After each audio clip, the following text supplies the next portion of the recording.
आमर संस्कृति आमर संस्कार सर्वदा रहु आम सहित। भारतर महान ग्रंथ आउ काव्यगुड़िकर संपूर्ण संकलन सब्सक्राइब करंतु तिलक।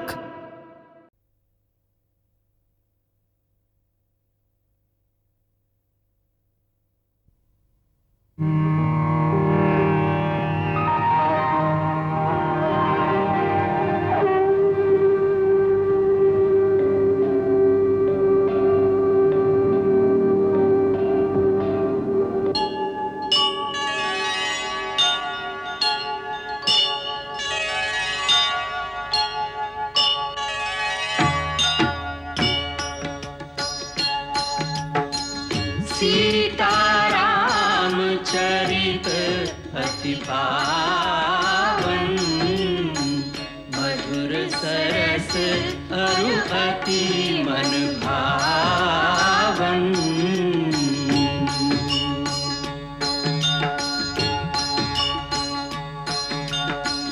पुनि पुनि कितने हो सुने सुनाए,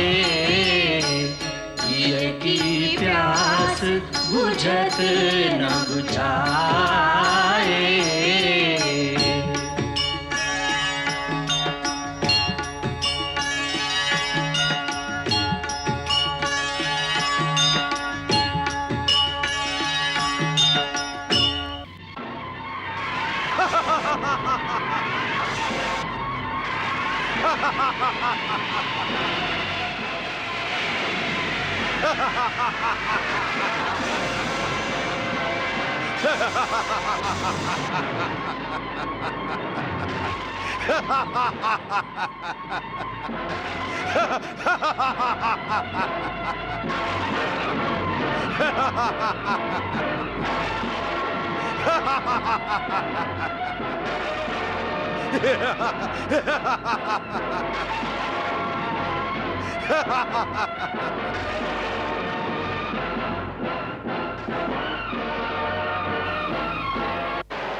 प्रभु ब्रह्मा वरदान रे दशानन नाभि अमृत रही। कुंडलाक्ष वृत्तर निहित अमृत तत्वर मूलाधार से तार प्रभाव रे गोटाए मस्तक कटिया मात्रे अन्य मस्तकटी उत्पन्न होता है। प्रभु आपण प्रथमे आदेश अस्त्र संधान करी नाभि विवरर मूल अमृत शुष्क कर दियंतु, तेबे तार अंत हो पारिबो। विभीषण, जे पर्यंत तू जीवित रहिबु से पर्यंत राक्षस जातिर विनाश ही चलिबो।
प्रभु ये राक्षसर बध निमित्त ब्रह्मास्त्र प्रयोग करते। देवगण तार विनाश काल संपर्क में जहाँ कही ताहा एबे उपनीत प्रभु।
জয় হোক শ্রীরাম তমর জয় হোক শ্রীরাম তমর জয় হোক রাম তমর জয় হোক হর হর মহাদেব হর হর মহাদেব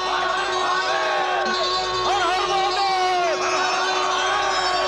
হর হর মহাদেব জয় শ্রীরাম জয় শ্রীরাম জয় শ্রীরাম জয় শ্রীরাম জয় শ্রীরাম জয় শ্রীরাম হর হর মহাদেব জয় শ্রীরাম জয় শ্রীরাম জয় শ্রীরাম জয় শ্রীরাম জয় শ্রীরাম জয় শ্রীরাম জয় শ্রীরাম জয় শ্রীরাম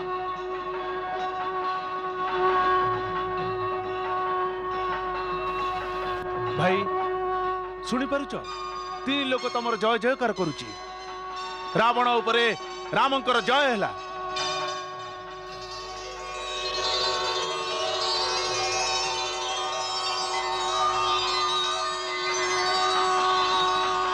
ଲକ୍ଷ୍ମଣ ଏ ବିଜୟ କେବଳ ରାମର ନୁହଁ ତମ ସମସ୍ତଙ୍କର ତୁ ମହାରାଜ ବିଭୀଷଣ ମହାରାଜ ସୁଗ୍ରୀବ ବୀର ହନୁମାନ ଅଙ୍ଗଦ ଜାମ୍ବବାନ ନଳ ନୀଳ ଆଉ ଏ ସମସ୍ତ ବାନର ସେନା ଏ ସମସ୍ତଙ୍କ ସହାୟତାରେ ହିଁ ରାମ ଏ ଯୁଦ୍ଧ ଜିତିପାରିଛି ଏ ବିଜୟ ତମ ସମସ୍ତଙ୍କର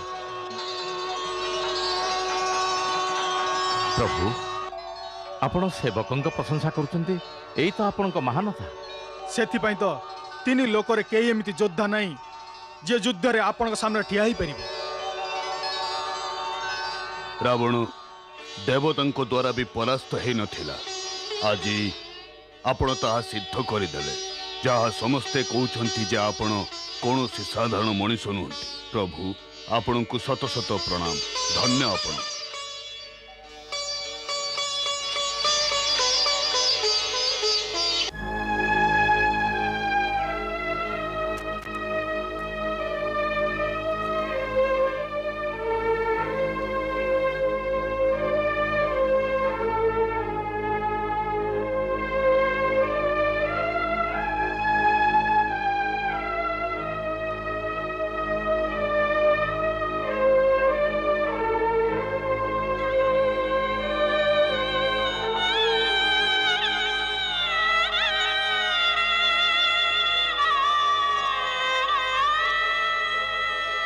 आत्मा मिसे जाए परमात्मा रे ब्रह्म मिसे परम ब्रह्म रे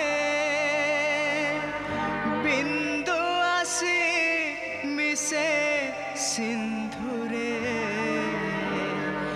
जेन्हे नक्षत्र जाए सूर्य रे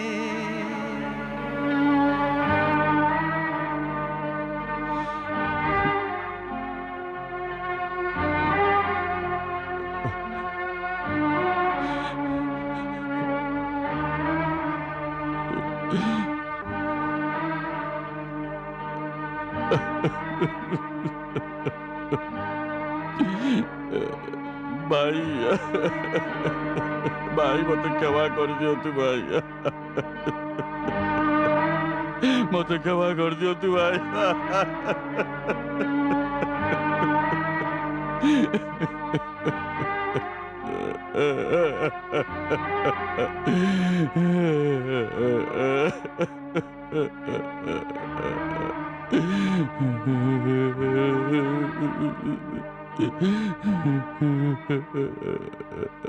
ମହାରାଜ ବିଭୀଷଣ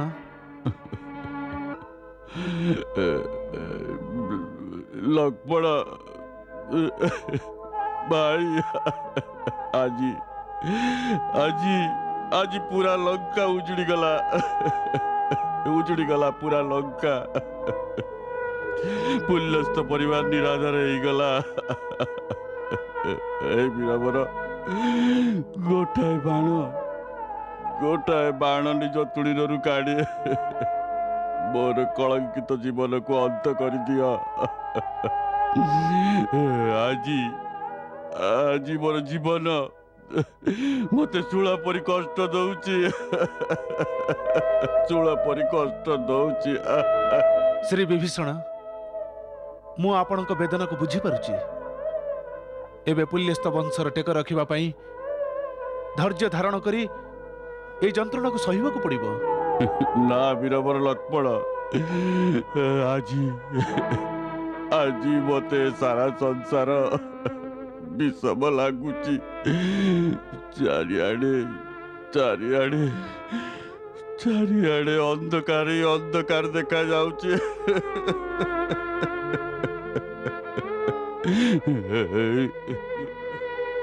ମହାରାଜ ବିଭୀଷଣ ମିତ୍ର, ଆପଣ ସ୍ୱୟଂ ପରମ ଜ୍ଞାନୀ। ଯେଉଁ ଯୋଦ୍ଧା ନିଜର ମହତ ଆକାଂକ୍ଷା ଏବଂ ଅଭ୍ୟୁଦୟ ନିମିତ୍ତ ଯୁଦ୍ଧରେ ଜଡ଼ିତ ହୋଇଯାଏ, ଯିଏ ନିର୍ଦ୍ଦିଷ୍ଟ ଲକ୍ଷ୍ୟ ନିମିତ୍ତ ଯୁଦ୍ଧ କ୍ଷେତ୍ରରେ ବୀରଗତି ପ୍ରାପ୍ତ ହୋଇଥାଏ, ତା ପାଇଁ କଦାପି ଶୋକ କରିବା ଉଚିତ ନୁହେଁ। ଲଙ୍କାଧିପତି ନିଜର ଯଶ ପାଇଁ ଅସୁର ଜାତିର ଗୌରବ ରକ୍ଷା ନିମିତ୍ତ ଯେଉଁ ଯାତ୍ରା କରିଛନ୍ତି, ତାହା ପୂର୍ବକାଳୀନ ମହାପୁରୁଷଙ୍କ ଦ୍ୱାରା ବିଦିତ ଉତ୍ତମ ଯାତ୍ରା। କ୍ଷତ୍ରିୟ ଧର୍ମର ପାଳନ କରୁଥିବା ପୁରୁଷର ଯଦି ରଣରେ ମୃତ୍ୟୁ ଘଟେ, ତେବେ ଏହା ତା ପାଇଁ ପ୍ରଶଂସାର କଥା। ଏହା ହିଁ ଶାସ୍ତ୍ରୋକ୍ତ ସିଦ୍ଧାନ୍ତ। ଏବେ ଆପଣ ତାତ୍ତ୍ୱିକ ବୁଦ୍ଧିର ଆଶ୍ରୟ ନେଇ ନିଜ ମନର ସନ୍ତାପ ଦୂର କରନ୍ତୁ। ଆଉ ଏବେ ଆଗକୁ ଯେଉଁ ପ୍ରେତକର୍ମ ଆଦି କରାଯିବ, ସେ ବିଷୟରେ ଆପଣ ବିଚାର କରନ୍ତୁ। ମହାରାଜ ସୁଗ୍ରୀବ। ଆଜ୍ଞା ପ୍ରଭୁ।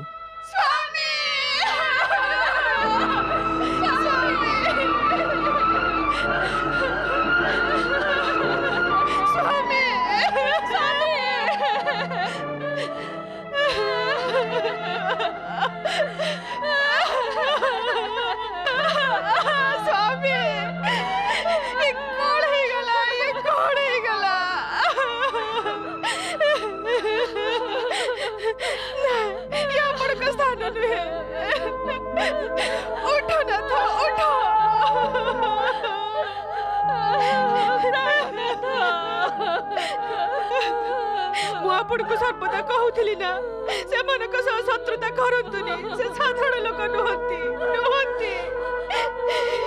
କିନ୍ତୁ ଆପଣ ମୋ କଥା ମାନିଲେନି।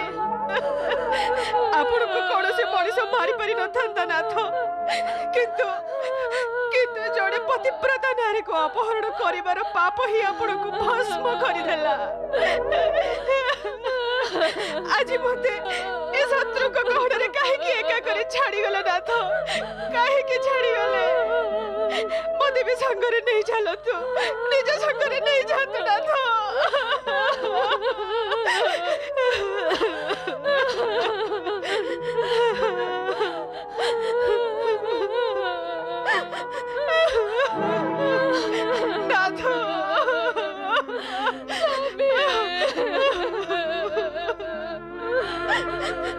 ମହାରାଜ ବିଭୀଷଣ, ସଂଯମ ରଖନ୍ତୁ। ନିଜ ପରିବାରର ବ୍ୟାକୁଳିତ ଶୋକ ସନ୍ତପ୍ତ ମହିଳାମାନଙ୍କୁ ଧୈର୍ଯ୍ୟ ଦିଅନ୍ତୁ, ସାନ୍ତ୍ୱନା ଦିଅନ୍ତୁ ସେମାନଙ୍କୁ। ମହାରାଣୀ, ଧୈର୍ଯ୍ୟ ଧରନ୍ତୁ, ଧୈର୍ଯ୍ୟ ଧରନ୍ତୁ ଭାଉଜ। ଭାଉଜ? କାହାର ଭାଉଜ? ତମେ ଭାଇକୁ ଶତ୍ରୁ ହାତରେ ମାରିଦେବା ପରେ ଭାଉଜର ସମ୍ପର୍କ କୋଉଠି ରହିଲା? କଣ ଏଇ ଦିନ ଦେଖିବାକୁ ତମେ ଭାଇକୁ ପରିତ୍ୟାଗ କରିଥିଲ? ସବୁ କୁହାଇଲେ ସେ କଥା କୁହନି ଭାଉଜ। ତିନି ଲୋକ ଜାଣିଛି ମୁଁ ଭାଇଙ୍କୁ ଛାଡ଼ି ନଥିଲି। ସେ ମତେ ଥୋଡ଼ି ଦେଇଥିଲେ।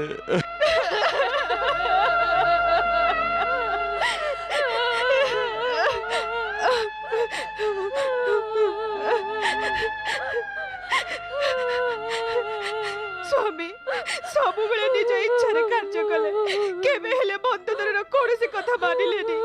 କିନ୍ତୁ ଆଜି ମୋର ଏତେ ଟିକେ କଥା ତ ମାନି ନିଅନ୍ତୁ ସ୍ୱାମୀ। ଏ ବନ୍ଧୁକୁ ବି ନିଜ ସାଙ୍ଗରେ ନେଇଯାଆନ୍ତୁ। ସ୍ୱାମୀ, ମୁଁ ଏକାକି ଏଠି ଜୀବିତ ରହିବାକୁ ଚାହେଁନି। ମତେ ବି ନିଜ ସାଙ୍ଗରେ ନେଇଯାଆନ୍ତୁ। ମହାରାଣୀ ମନ୍ଦୋଦରୀ, ଯଦ୍ୟପି ମୋତେ ତମକୁ କିଛି କହିବାର ଅଧିକାର ନାହିଁ, କିନ୍ତୁ ପୁତ୍ରୀ, ତମର ପୂର୍ବଜ ପୁଲ୍ୟସ୍ତ ମୁନି ବ୍ରହ୍ମାଙ୍କର ପୁତ୍ର ଥିଲେ। ମୁଁ ବି ସେଇ ବ୍ରହ୍ମାଙ୍କର ମାନସ ପୁତ୍ର ହେଇଥିବା ଯୋଗୁଁ ତମର ବଂଶଜ ଅଟେ। ପୁତ୍ରୀ, ଆଦି କାଳରୁ ସୃଷ୍ଟିର ଏହା ହିଁ ନିୟମ, ଏହା ହିଁ ବିଧିର ବିଧାନ। ଏ ପୃଥିବୀ ପୃଷ୍ଠକୁ କେହି ସାଙ୍ଗରେ ଆସିନଥାଏ, ନା କେହି ସାଙ୍ଗରେ ଯାଏ। ପ୍ରତି ପ୍ରାଣୀ ଏକାକୀ ହିଁ ଆସିଥାଏ, କାୟା ଛାଡ଼ିଲା ବେଳେ ଏକାକୀ ହିଁ ଯାଇଥାଏ। ପୂଜ୍ୟ ମୋର, ଏହା କହିବା ନିହାତି ସହଜ, କିନ୍ତୁ ସହିବା ବହୁତ ଦୁଷ୍କର, ପୂଜ୍ୟ ମୋର, ବହୁତ ଦୁଷ୍କର। ଦଶାନନ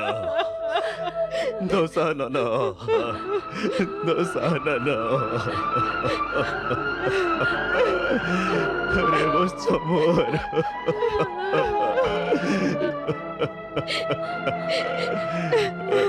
ବତ୍ସ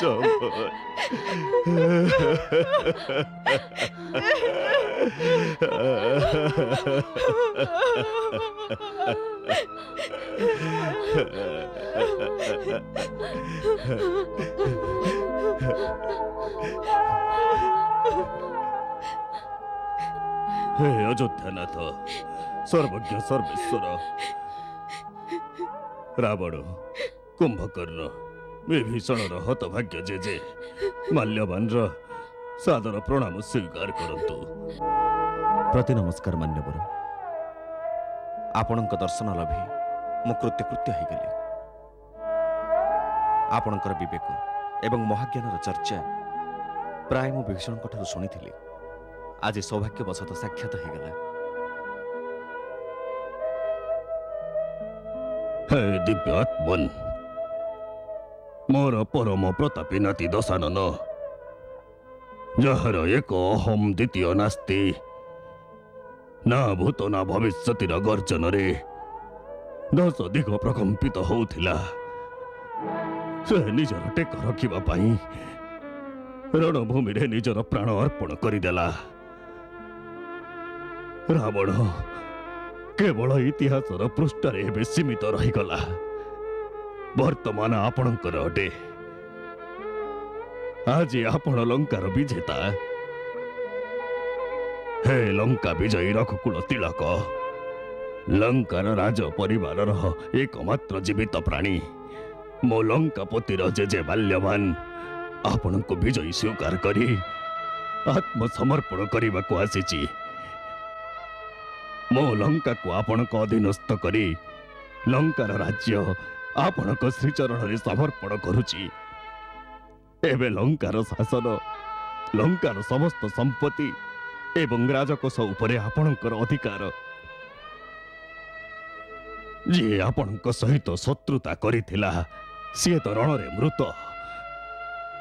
ଏବେ ମୋର ଏତିକି ପ୍ରାର୍ଥନା ଯେ ଲଙ୍କାର ନିର୍ଦ୍ଦୋଷ ପ୍ରଜାଙ୍କ ଉପରେ ଆପଣ କ୍ରୋଧିତ ହୁଅନ୍ତୁନି। ଲଙ୍କାର ଅବଶିଷ୍ଟ ନରନାରୀ ଆପଣଙ୍କ ଦୟାର ପାତ୍ର ଅଟନ୍ତି। ଆଜିଠାରୁ ଲଙ୍କା ଏବଂ ଲଙ୍କା ନିବାସୀ ଅଯୋଧ୍ୟାର ପରାଧୀନ ହୋଇ ରହିବେ।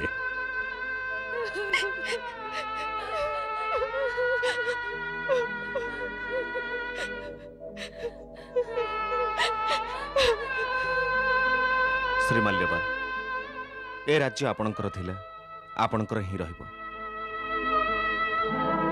କାହାର ରାଜ୍ୟକୁ ବଳପୂର୍ବକ ଅଧିକାର କରିନେବା ନା ମୋର ଧର୍ମ, ନା ମୋର ନୀତି।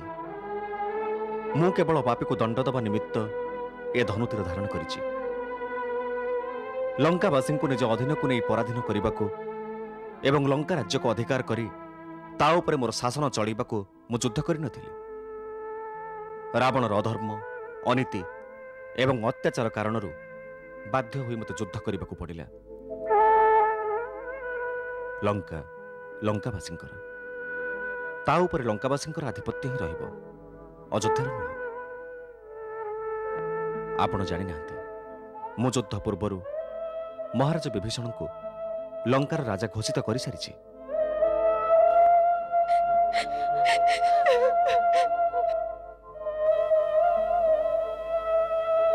ଧନ୍ୟ ତମେ ରଘୁକୁଳମଣି, ଧନ୍ୟ ତମର ଉଦାରତା, ଧନ୍ୟ ତମର ବିଶାଳ ସହୃଦୟତା।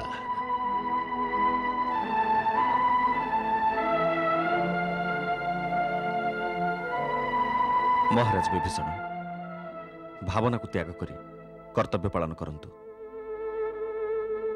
ଏ ସମୟରେ ଆପଣଙ୍କର ପ୍ରଧାନ ଏବଂ ପ୍ରଥମ କର୍ତ୍ତବ୍ୟ ନିଜର କୁଳର ପରମ୍ପରା ଅନୁସାରେ, ଶାସ୍ତ୍ରୋକ୍ତ ବିଧି ଅନୁସାରେ ନିଜର ଜ୍ୟେଷ୍ଠ ଭ୍ରାତାଙ୍କର ପାର୍ଥିବ ଶରୀରକୁ ବିଧିବଦ୍ଧ ଅନ୍ତିମ ସଂସ୍କାର କରିବା।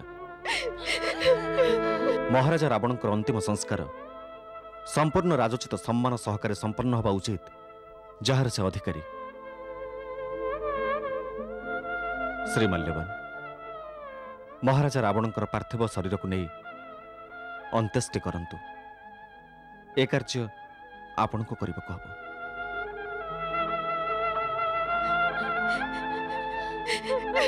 ସ୍ୱାମୀ,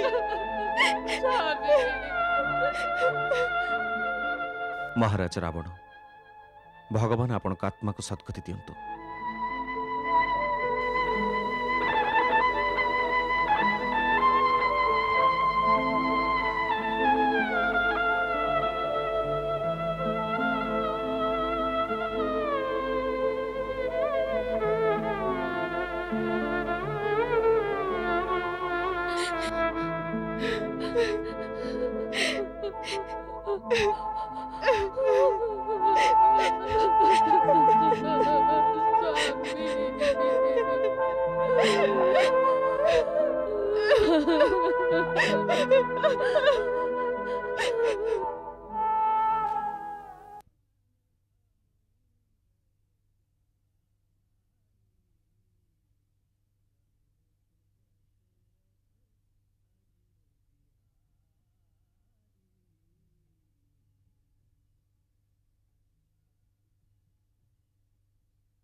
सीताराम चरित अति पावन, मधुर सरस अरु अति मन भावन।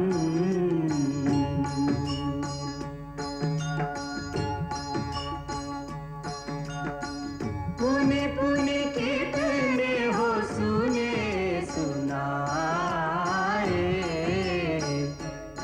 की प्यास बुझत न बुझाए।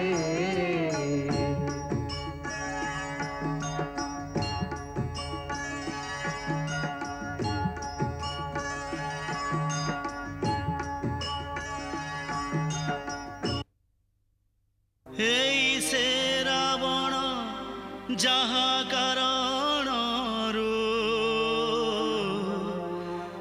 सुना लंका चून हेला, पापर उपरे विजयी हुआई, धर्म जगत सारा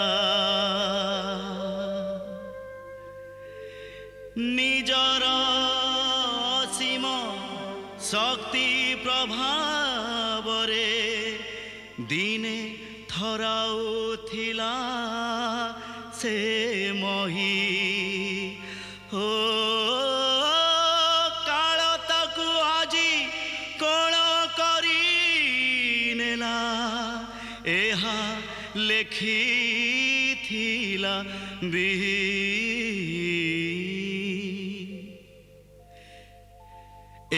ଏମିତି ସକଳ ପ୍ରାଣୀ ଭୋଗିଥାଏ କର୍ମ ଫଳ ଏ ମହୀରେ ନ ଭୋଗି ନିଜର କଲା କର୍ମ ଫଳ ଏଠୁ କେହି ନ ଯାଇପାରେ ରେ।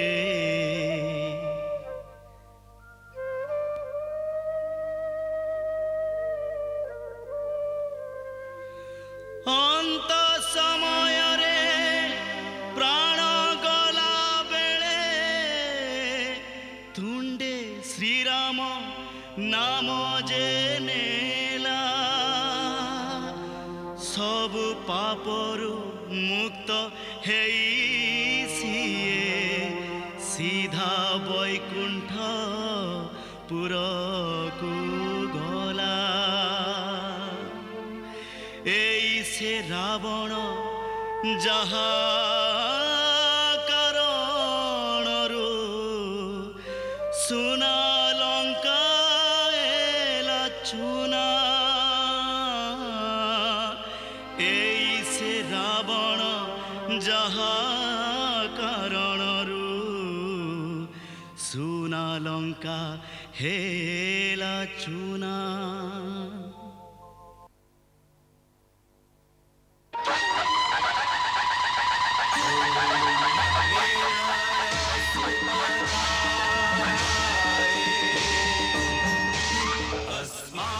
विश्वानि देव वयुनानि विद्वान् युद्धस्मज्जुहुराणमेनो भूयिष्ठान्ते नम उक्तिं विधेम। ॐ स्वस्ति न इन्द्रो वेदश्रवाः स्वस्ति न पूषा विश्ववेदाः स्वस्ति नस्तारक्षो अरिष्टनेमि स्वस्ति नो बृहस्पतिर्दधातु। ॐ द्यौः शान्तिरन्तरिक्षगुं शान्तिः पृथिवी शान्तिरापः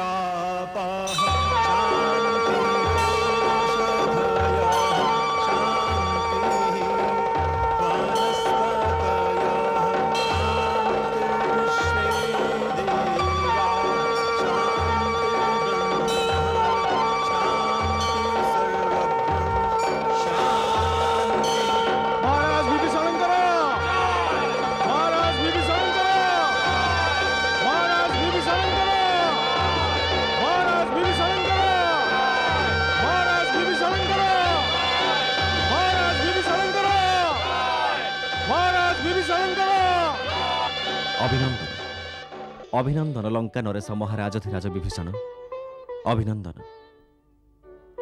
ରଘୁନନ୍ଦନ ମୋର ପ୍ରଣାମ ସ୍ୱୀକାର କରନ୍ତୁ, ମୋତେ ଆଶୀର୍ବାଦ କରନ୍ତୁ। ଏ ଭାରକୁ ଯେମିତି ସମ୍ଭାଳିବି ମୋତେ ସେ ଶକ୍ତି ପ୍ରଦାନ କରନ୍ତୁ କୃପା ସିନ୍ଧୁ।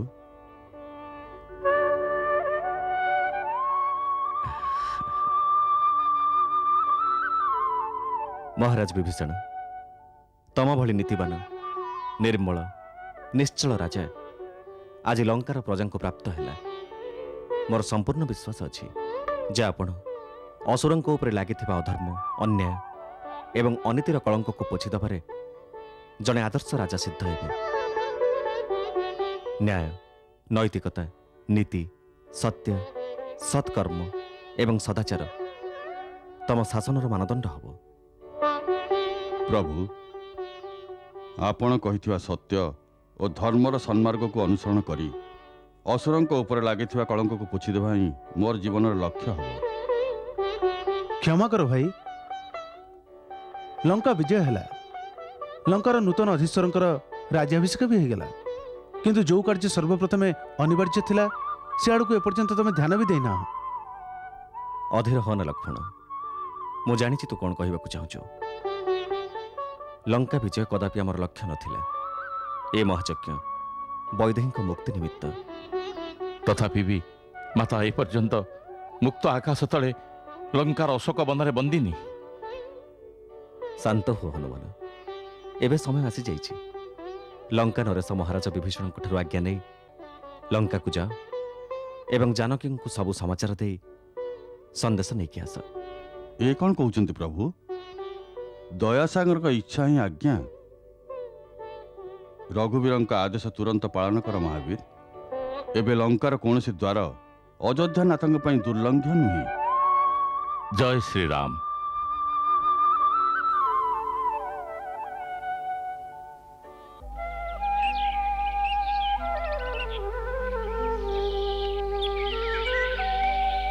ମୋର ପ୍ରଣାମ ସ୍ୱୀକାର କରନ୍ତୁ ମାତା।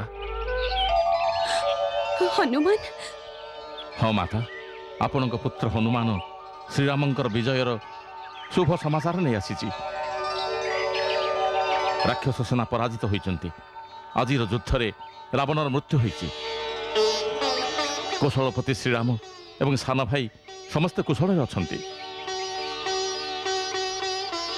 ପ୍ରଭୁ ଶ୍ରୀରାମ ବିଭୀଷଣଙ୍କୁ ଲଙ୍କାର ରାଜସିଂହାସନରେ ଅଭିଷିକ୍ତ କରିଛନ୍ତି। ଏବେ ପ୍ରଭୁ ମୋତେ ଆପଣଙ୍କ ନିକଟକୁ ଏକଥା କହିବାକୁ ପଠାଇଛନ୍ତି ଯେ ବୈଦେହୀଙ୍କ ଉଦ୍ଧାର ନିମିତ୍ତ ଯେଉଁ ପ୍ରତିଜ୍ଞା କରିଥିଲି, ସାଗର ଉପରେ ସେତୁ ବାନ୍ଧି ଭୀଷଣ ଯୁଦ୍ଧରେ ରାବଣକୁ ପରାସ୍ତ କରି ମୁଁ ତାକୁ ପୂରା କରିଦେଇଛି। ବର୍ତ୍ତମାନ ଦେବୀ, ଆପଣ ନିଜକୁ ପରାଧୀନା ଭାବନ୍ତୁନି। ମାତା, ଆପଣ ଏମିତି ନୀରବ କାହିଁକି? ଆପଣ କ'ଣ ମୋ କଥା ବିଶ୍ୱାସ କରୁନାହାନ୍ତି? ଆପଣଙ୍କ ଶ୍ରୀଚରଣ ରାଣ ମୁଁ ସବୁ ସତ କଥା କହୁଛି। ନଗରରେ ରାବଣର ଶବଯାତ୍ରାରେ କେତେ କୋଳାହଳ ହୋଇଥିବ, ଆପଣ କ'ଣ ଶୁଣି ନାହାନ୍ତି? ମାତା, ମାତା, ଆପଣ କିଛି କୁହନ୍ତୁ ନା। ମୋର କ'ଣ କୋଉଠି ଭୁଲ ରହିଗଲା? ନା ବତ୍ସ,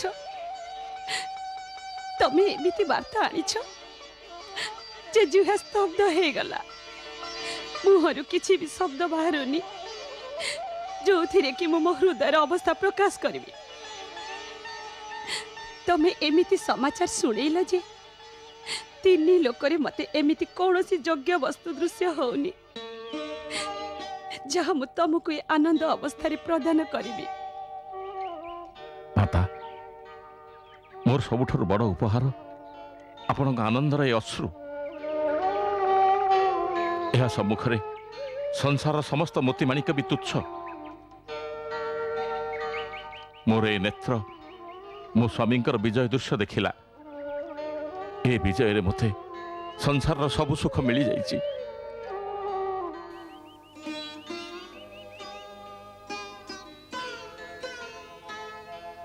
ମୁଁ ଏତିକି ମାତ୍ର ଆଶୀର୍ବାଦ ଦେଇପାରିବି ଯେ ସମସ୍ତ ସଦ୍ଗୁଣ ସର୍ବଦା ତମ ହୃଦୟରେ ବାସ କରୁ। ରଘୁନାଥ ଲକ୍ଷ୍ମଣଙ୍କ ସହିତ ସଦା ତମ ପ୍ରତି ସଦୟ ଥାନ୍ତି। सुन सुत सर्व काले तव हृदय बसन्तु राम विवेक बल बुद्धि रे तमर केबे विनाशु भ्रम केबे विनाशु भ्रम। ମୁଁ ଧନ୍ୟ ହେଲି ମାତା। ଆପଣଙ୍କ ଆଶୀର୍ବାଦରେ ମୋର ଜନ୍ମ ସଫଳ ହୋଇଗଲା।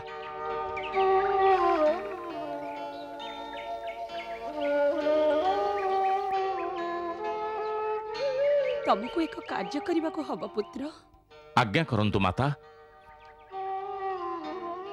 ଅତି ଶୀଘ୍ର ଏମିତି କିଛି ବ୍ୟବସ୍ଥା କର ଯୋଉଥିରେ ଅପଲକ ନେତ୍ର ନିଜ ସ୍ୱାମୀଙ୍କର ମନୋହର ରୂପକୁ ଦର୍ଶନ କରିପାରିବ। ପ୍ରଭୁଙ୍କୁ ଯାଇ କୁହ, ଏବେ ଏତେ ବିଳମ୍ବ କାହିଁକି? ତାଙ୍କ ଶ୍ରୀଚରଣକୁ ଛୁଇଁବାର ଭାଗ୍ୟ ମତେ କେବେ ମିଳିବ? ଆଉ ବିଳମ୍ବ ହେବ ନାହିଁ ମାତା। ମୁଁ ଏବେ ଯାଇ ପ୍ରଭୁଙ୍କୁ ପ୍ରାର୍ଥନା କରିବି ଯେ ସେ ମହାରାଜା ବିଭୀଷଣକୁ ଆଜ୍ଞା ଦେବେ ସେ ତୁରନ୍ତ ଆପଣଙ୍କୁ ସମ୍ମାନପୂର୍ବକ ଶ୍ରୀରାମଙ୍କ ଶିବିର ନିକଟରେ ପହଞ୍ଚାଇ ଦେବେ। ମୋତେ ଆଜ୍ଞା ଦିଅନ୍ତୁ ମାତା।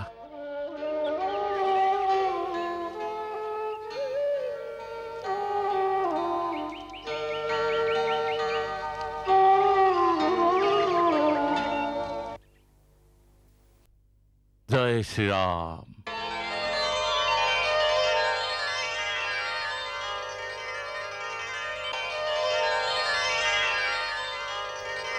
हनुमान हनुमान केमिति अछंती सीता? प्रभु आपण पचारुछंती केमिति अछंती माता? भल होई थांता आपण जदि पचारि थांते जे पर्यंत कौन वैदेही जीवन रे बंचिछंती। बाणरे बित्थ होई हरिणी जेमिति छटपट हुए, जल बिना जेमिति मीन व्याकुल होई थाए, सेमिति ही माता निज प्राणनाथंक दर्शन निमंते व्याकुल होउचंती। तेबे कुहंतु तो प्रभु, एबे मातांको आनिबाको विलंब केउ कारण हेउची? एबे ओ विलंब हबनी हनुमान। ताहले एबे मु पवन बेगरे जाई मातांको नेई आसुची। ना हनुमान, एते आतुरता एते उत्तेजित हवा उचित नुहे। महाराज विभीषण, आज्ञा सूर्य कुलभूषण। सीतांको आनिबार उपयुक्त व्यवस्था करंतु। हनुमान एवं युवराज अंगदंक सहित तांको अशोकवनर मुक्त करी पठाई दियंतु। यथा आज्ञा अयोध्यानाथ। आस श्री हनुमान। विलंब करुच कहीं प्राण प्रिया जनक कुमारी। हाय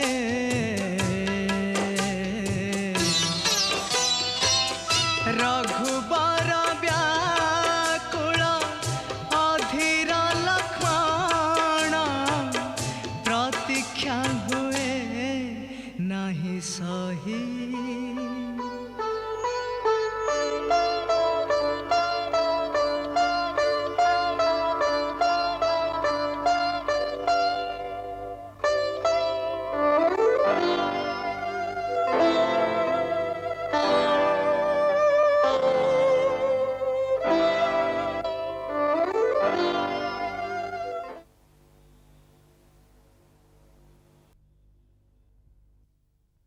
भाई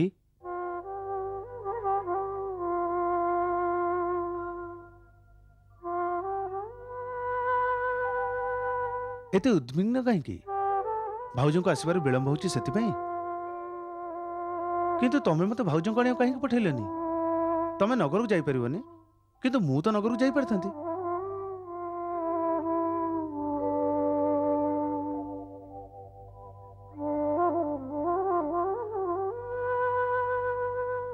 लक्ष्मण, अग्निर व्यवस्था करने को हबो। अग्निर व्यवस्था काहे की? सीता को अग्निद्वार लंघन करी मो पाखु आसबाक हबनी। भाउज को अग्नि द्वारा लंघन करी आसे पड़ियो? हाँ। माता माता सीता को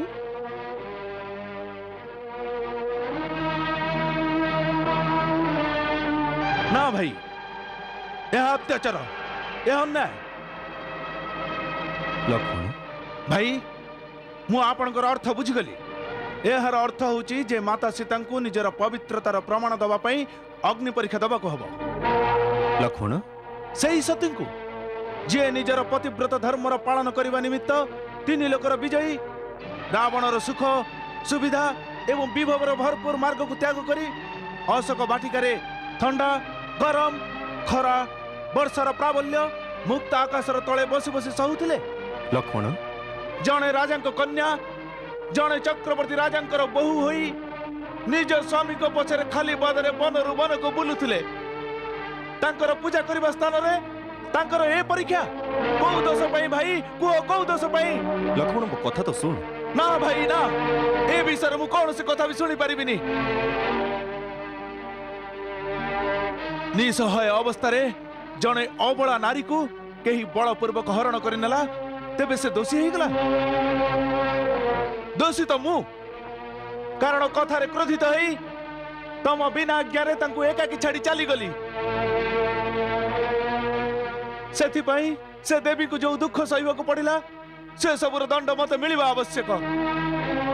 दोषी से नुहंती, दोषी मु जे कि तांको रक्षा करि परलानी। आउ अग्नि रे जळिबे सेही निर्दोष नारी। नारी जाति विरुद्ध रे याठारु बड़ अन्याय और किछि न पारे आउ तमे ए अन्याय करिवो माने रख मु भाउजंको मोर मां परि माने आउ तांकर पुओ हिसाब रे मु तम विरुद्ध रे विद्रोह भी करि पारे ए कथा तू केमिति भाबी पारिलु जे मु सीतांको परीक्षा नउछि बा तांको ऊपर कोनोसी संदेह करूछि सीता जे गोटे मुहूर्त पाई भी मो हृदय दूर ही नाहंती जांको प्रति क्षण मु मो दिव्य दृष्टि निबद्ध करी रखिछि तांकर पवित्रता आउ सतत्वर प्रमाण आउ किए दब मते लक्ष्मण कौनसी पुरुषर निज हृदय जदि कौनसी नारी को विश्वास न करे तेबे ताको अन्य काहार कौनसी प्रमाण रे भी संपूर्ण विश्वास आसीब नाही आउ पुणी राम एवं सीता भिन्न कोठी अभिन्न से माने जदि सीतार परीक्षा मु नउथांती तेबे यार अर्थ मो निज ऊपर मोर विश्वास नाही प्रथमे तो मोर परीक्षा नबाकू हबो मु जो कथा कहूची सेथिरे संदेह किंबा परीक्षार तिले हेले भी प्रश्न उठुने तू जानिनु जदि वास्तव सीतांको से पापी रावण छुई थांता तेबे से परम सतींको तेजरे सेदिन तार हाथ जଳି जाई थांता ये सब परीक्षा नुहे तेबे अग्नि द्वारा लंघन करबा ए सब कोन पागल मो अग्नि देवतांको ठरो मो सीतांको फेरै आनिबी सेइथि पई तो लीला करबा आवश्यक लीला करबा आवश्यक अग्नि देवंक ठरो सीतांको पाइबो ये केमिति लीला भाई ये केमिति का रहस्य मते कुह तो सुनिले तो मु कहबी ना तू तो भाई विरुद्ध रे युद्ध करबा को प्रस्तुत हो गलु भाई तुमको मोर आण शीघ्र कह ये केमती रहस्य सुन लक्ष्मण स्वर्ण मृग आसवा पूर्वर मते आभास मिल सारी जे रावण सीता को अवश्य हरण करनब आउ ठीक से ही दिन तू काठ आनिबा को बण को गला परे मु सीता को कहली सीते एबे से समय उपनीत जेते बेले हमकु महत्वपूर्ण नरलीला करने को हब सेथिपाई मोर तम सहयोग आवश्यक सेथिपाई जे पर्यंत मो राक्षस मानक विनाश न करिछि तमको अग्निदेवंक सुरक्षा रहिबा को हब यथाज्ञा नाथ हे अग्निदेवता मु आपणक शरणागत हेबाकु चाहि आपण मते साहाय्य करंतु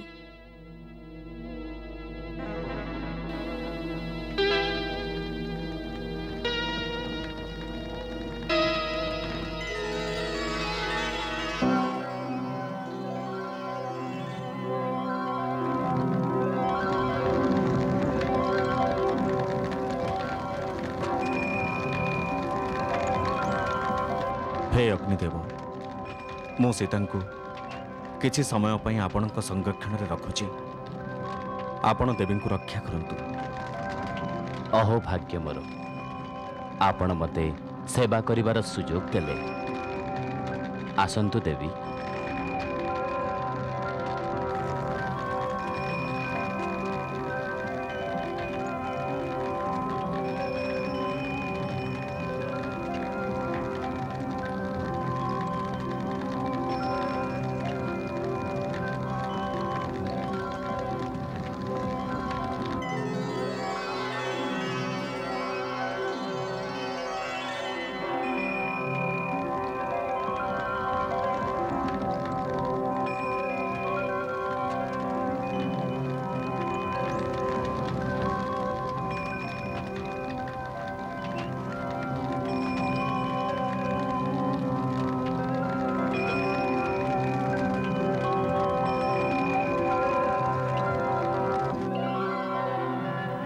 एहिभଳି भावे सीता अग्निदेवंक सुरक्षा रहिले एवं मोर सहायता निमित्त देवींक प्रतिबिंब छायासीता रूप में रहिथिला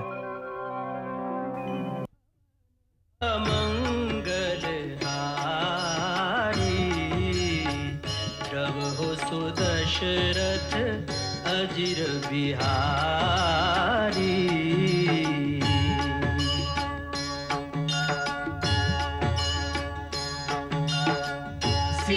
सीताराम चरित अति पावन मधुर सरस अरु अति मन भावन